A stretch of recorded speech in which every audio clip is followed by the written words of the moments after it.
Riyal kali 3.150 berapa hari? 60 hari. Kaya mendadak kita nih. Iyalah, kerjanya apa? Ngasih nasi jamaah haji. Cuman ngasih nasi aja. Iya, ngasih nasi 150. Oke.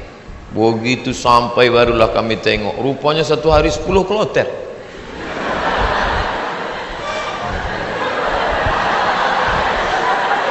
Satu kloter 400. 10 kloter 4.000 orang yang mau dikasih. Saya ngasih nasi kotak. Tugas saya nasi kotak. Kawan saya yang satu nih, yang sekarang di Jakarta itu bagian ngasih jeruk. Asal yang jamaah haji itu nenek-nenek dikasihnya 1. Yang anak gadis dikasihnya 5. Jadi setelah jam istirahat saya bilang, ente zolim, saya bilang. Ini yang kita kasih ini bukan jeruk kita, ini punya umat. Nanti di akhirat kita akan dituntut di padang mahsyar. Kok ente kasih buk tu 1 yang itu 5? Nenek itu kita kasih jeruk 1, memang tak tekunyahnya lagi gitu. Ini anak gadis ini kita kasih. Jadi kalau cerita sama Ustadz itu ada saja dalilnya. Jadi saya kalah dan dia sekarang, alhamdulillah, setiap saya pergi haji, pergi umroh kemarin, di King Abdul Aziz itu saya foto. Habis itu saya kirim ke kawan-kawan dulu. Ingatkah di kau wahai kawan, 20 tahun yang lalu kita di sini. 20 tahun yang lalu kita di sini bekerja. Inilah, setiap melihat kemah-kemah, setiap melihat atap ini terkenang kalian. Aku masih ingat kalian dulu yang membagi jeruk, nenek-nenek 1, anak gadis 5. Dibalasnya kiki. Tergian maksudnya. Kadang jamaah-jamaah haji ini sombong. Jamaah haji ini tak semuanya hatinya baik, banyak juga yang sombong. Menengok kita kerja, nampaknya berkeringat, berpeluh, sepele nengok kita. Panggilnya, sini bentar. Ya Pak, sudah lama jadi TKI. TKI bukan hina. TKI itu pahlawan devisa. Saudara-saudaraku yang bekerja menjadi TKI di Hong Kong, di Singapura, kalian pahlawan devisa. Tapi orang menyepelekan kalian. Kalian mencari makan di negeri orang lain, padahal di negeri ini sumber makanan. Kenapa? Makanan itu dicuri orang. Akhirnya kita susah, mahasiswa susah, pekerja susah, istri meninggalkan suami yang dalam keadaan sakit menjaga anak untuk mencari nafkah. Disepelekan. Sudah lama jadi TKI. Kami ini mahasiswa Pak. Di mana kalian belajar? Di Kairo. Asal dari mana? Riau. Memangnya tak ada universitas di Riau? Ada Pak, cuman 1 semester 5 juta. Sidang tertutup 10, sidang terbuka 15, buka tutup 25. Tak ada duit. Maka kami belajar jauh-jauh. Selesai S1, pulang saya ke rumah. Haji Abdul Somad LC titelnya, lagi cemas. Ke bawah tak berakar, ke atas tak berpucuk. Tak tahu apa mau dibuat. Pulang ke rumah menengok kebun sawit ada di rumah. Banyak Pak Ustaz? Tak banyak, cukuplah untuk 7 keturunan. Kalau tak dijual-jual. Lalu kemudian saya pun pergi ke kebun 2-3 hari, seminggu 2 minggu. Kata mak saya, Mat, kau pergilah dari kampung nih.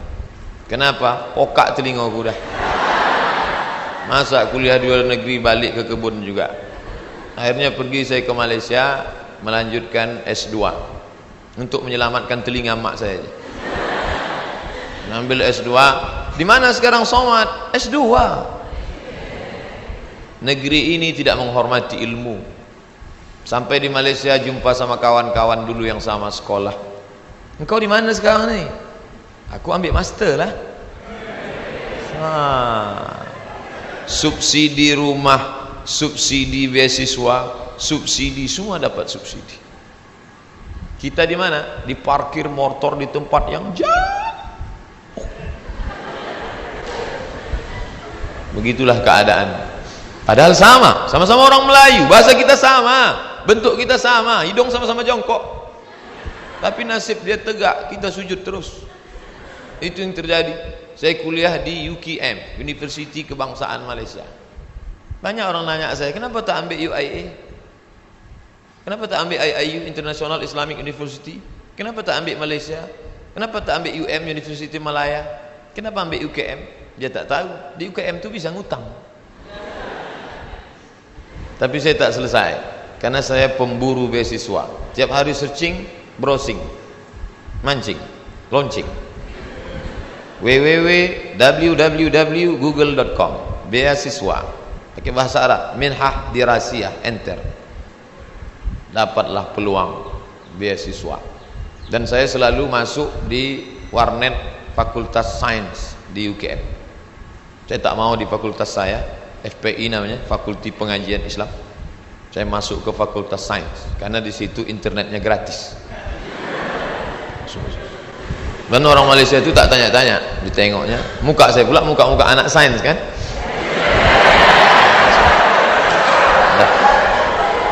Nah, habis itu dapatlah info katanya ada satu negara menyediakan beasiswa. Nama lembaga yang memberi beasiswa itu AMCI, singkatan dari Agence Marocaine Coopération Internationale. Akhirnya saya ajukanlah proses, doa minta ampun. Biasanya saya doa gini aja, tapi untuk beasiswa aja. Ya Allah, minta tolong aku. Mau balik ke kampung aku tak sanggup, telinga udah pokak. Mau balik ke Riau kerja tak ada siapa yang mau menolong. Mau lama di Malaysia ni utang sudah lagi ni, tolonglah dapat beasiswa. Rupanya orang yang teraniaya itu doanya makbul. Minyak kita dimakan orang, minyak kita disedot orang, kita ni teraniaya. Allah kasihan nengok, ini hambaku kata malaikat, kasih dia. Diterimalah saya mendapat beasiswa. Sampai kawan-kawan saya heran, ente dapat beasiswa dari mana? Darul Hadis. Nilai ente waktu di Azhar apa? Good, excellent, very good, good, gagal. Nilai saya good dan saya diterima. Tidak ada sejarah orang asing diterima di Darul Hadis dengan nilai good, semua mesti very good. Tapi saya diterima. Allah tahu, Allah kasihan. Ini wajah penuh dengan penderitaan. Akhirnya saya diterima di situ dan saya pun belajar dengan penuh suka duka dan dipatok 24 bulan mesti selesai. Nama titelnya DESE, Diplôme étudiant, Diplôme études supérieures approfondies. Tapi tak saya tulis itu karena titel itu Diplôme études supérieures approfondies, desa, kampung. Akhirnya saya tetap pakai yang Inggris punya, LCMA. Walaupun banyak yang nanya, apa LCMA itu Pak Ustaz? Lagi cemas menghadapi apa-apa dan ama-ama. LC itu diambil dari bahasa Inggris, licence. Diambil dari bahasa Perancis, liaison, artinya ijazah. Orang ini sudah punya ijazah, ajaza yujizu ijazah, dia boleh mengajar. MA itu sebetulnya bukan titel saya, daripada ditulis DESA, tapi DSK PNS ditulis DESA karena waktu mendaftar dulu dikatakan tulis menurut titel negara asli, Diplôme études supérieures approfondies. Lalu kemudian saya pun pulang membawa 2 ijazah, LC di kiri, MA di kanan. Ada orang memanggil, sinilah ngajar ke kampus kami? Tak ada. Ada orang mengangkat, karena ente sudah pontang-panting, tunggang langgang, lintang pukang, maka kami angkat menjadi PNS? Tak ada. Malah kehadiran kita dianggap sebagai ancaman, kita disepelekan, kita diremehkan. Perjuangan panjang, mau pergi kemana lagi? Tetaplah tinggal di sini. Akhirnya kabar itu datang juga, Riau Pos, beritanya kecil 2 jari. Penerimaan dosen 30 orang. Datang saya membawa map ke lantai 3. Assalamualaikum. Waalaikumsalam. Kuat salamnya, semangat kan? Bu, katanya ada penerimaan dosen di sini ya? Ya. Saya mau melamar jadi dosen. Kata ibu tuh, Pak, kalau mau melamar jadi dosen harus S2. Tak yakin dia saya S2. Bondok saya buka atas saya tunjukkan ijazah saya. Tengok. Tengoknya, apa ini kata dia? Rupanya tak bisa dia baca. terus Arab semua. Datang pegawai dari dalam, atasan dia, coba tunjukkan ke yang di dalam. Tunjuk, dibacanya, tengoknya. Siapa yang punya ijazah ini? Ini orang. Abdul Somad, guru saya dulu. Kemana aja ente hilang selama ini? Hilang, kata dia saya. Akhirnya setelah melewati proses panjang, ini fotokopi, saya mau jadi dosen pak, fotokopi ijazah, transfer nilai, legalisir, semua oke, sudah pak. Ada lagi yang belum Somad. Apa pak? Surat kesehatan dokter. Ragu dia saya sehat. Saya kurus. Tak tahu dia saya tahan tegak lama. Pergilah saya ke puskesmas Jalan Harapan Raya sebelah kanan. Masih ingat saya tempatnya sekarang. Sampai ke situ, assalamualaikum bu, waalaikumsalam, saya mau ngurus surat sehat. Ya sebentar ya. Tak lama sudah itu datanglah bidan, baju putih, jilbab putih, rok putih, membawa balon warna hitam kecil. Kosong. Sebentar ya pak ya. Iya, katanya mau memeriksa detak jantung. Memang jantung saya tak normal detaknya waktu itu. Cantik pula bidan tuh. Itulah, periksanya lah. Habis itu keluarlah, buatnya sehat. Anda sehat. Ini suratnya. Saya mau cepat balik, saya tariklah surat itu. Saya menarik, dia menarik.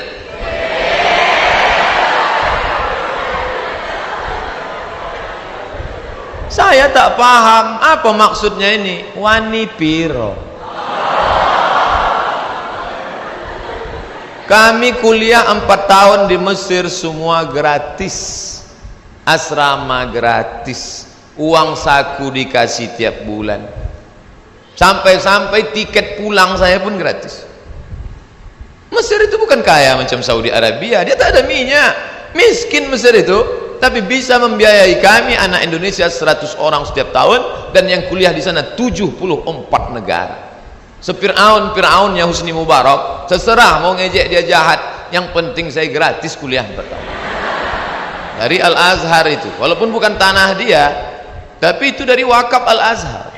Negeri ini kaya, gemah ripah loh jenawi, tongkat dan batu jadi tanaman. Di Mesir kalau diletakkan tanaman itu mesti disiram dengan air baru tumbuh. Di tempat kita campakkan aja batang ubi itu ke belakang, tengok besok pagi betunas, walaupun sungsang. Ini negeri luar biasa, tapi orang belajar. Berapa banyak orang tua di negeri ini mau memasukkan anak sekolah SMP pun tak sanggup. Daftar ulang 14 juta. Doktor, dosen, golongan 4D ngobrol ke saya hati ke hati, aku tak sanggup menyekolahkan anak ini Ustaz Somad. Baru 2 yang sekolah, belum kuliah lagi. Mau jadi apa ke depan? Nah, jadi berkaca Mesir luar biasa dengan Al-Azharnya, dan kami kuliah di situ. Sampai kawan saya ini suka makan cabai, mengunyahnya malas. Cabai itu tendang kiri tendang kanan telan, kiri kanan telan. Akhirnya biji cabai itu tak hancur, menumpuk di dalam. Ini ada usus kecil, usus buntu, begah cabai, busuk di dalam. Kalau sampai meletup, bam, big bang, mati. Maka ini mesti dipotong. Akhirnya dibelah sedikit, dipotonglah ujung usus buntu tadi. Biaya operasi 3.000 pon kali 2.000 perak, 6 juta. Tak ada duit. Mau nelpon ke Indonesia, krisis moneter, $1 20.000, tak ada duit. Akhirnya keluarkan kartu Al-Azhar. Azhari? Ente Azhari?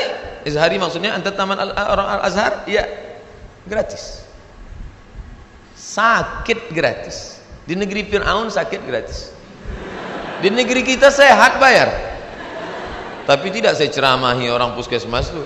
Takkan pula mungkin saya assalamualaikum warahmatullahi. Karena saya mau cepat, saya keluarkan aja duit 25.000. Nah ambil lah tuh, pergi saya urus, dah selesai. Pak ini surat sehat. Ada lagi yang belum Somad. Apa pak? Surat keterangan berkelakuan baik. Astagfirullahaladzim.